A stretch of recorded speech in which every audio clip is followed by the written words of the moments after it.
I just want to throw in a reminder here that as you're practicing, it's always good to be working on musicality to the best of your ability. Well, now, what the heck do I mean by that? So, here's how I work on musicality even when I don't know a piece very well. As I'm working on tiny chunks, I'm always making sure that I'm thinking about melody louder than accompaniment and voicing. So let's say I'm doing this fourth scherzo, and then so that has a sports, so I'm always going to attempt to play a sports. And now voicing. So even from the very first day of learning that, I would be working on the voicing. It's got a little slur on it. I'm going to try to do louder on the first note, quieter on the second note. That's all I'm going to say about the musicality of that passage. Oh, hi. Another thing I'm always doing as I'm learning something, especially if it's fast running notes, is I would be thinking about the little miniature dynamic inflections I might like to have. So let's say I'm working on this. Okay, so that wasn't voiced well. The left hand was too loud. That's better.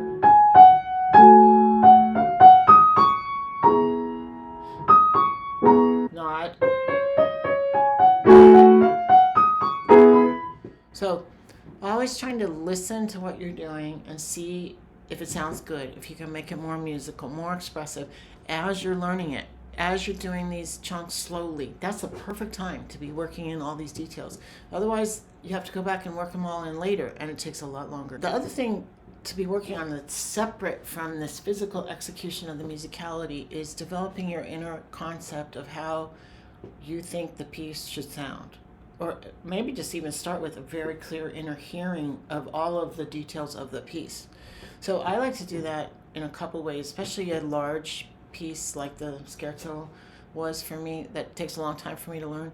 I will put together a playlist on my wherever you like to listen of many different people playing the piece, and I listen to that a lot over months, many times, often in my car. That's my best place for me to listen. And then the other way that I do a lot of listening is by recording myself and listening with the score and taking notes. Occasionally, if I'm stumped on how to execute something musically, which happened a lot with the scherzo, I will do a split screen on my iPad and have the score and listen to somebody playing. Let's say I can't figure out what to do for measure, and here got hard, like in the 140s, I didn't, no clue, right? Then I go listen to somebody on YouTube, artists that I like playing measure 139 to measure 145. I might listen to 2 or 3. What are they doing? And then I'll make a decision. I'll try to work on it a certain way and see how it goes, basically. So it's a long process, this developing of musicality. It involves refining your physical execution a lot, which of course takes careful, focused work at the instrument. That's one piece. Refining your awareness of how your playing actually sounds. I think a lot of times we're hearing in our head kind of our idealized version of how we think it should go, but that's not actually what it sounds like. The other thing that happens a lot with students, like I'll say to them, I think you should get softer here. And the person will say, oh, I thought I was getting softer there, right? So you think you're executing a musical idea, but you're not doing it vividly enough that the listener hears it. And that's where recording is so helpful. And then the final piece of the musicality is developing your own inner hearing of kind of your aspiration for what you want the piece to sound like. That's different than evaluating what it currently sounds like. So you're figuring out what are you shooting for, and then you listen to what you're doing, and then you can try to figure out what's the difference. What do I need to do to get from point A to point B?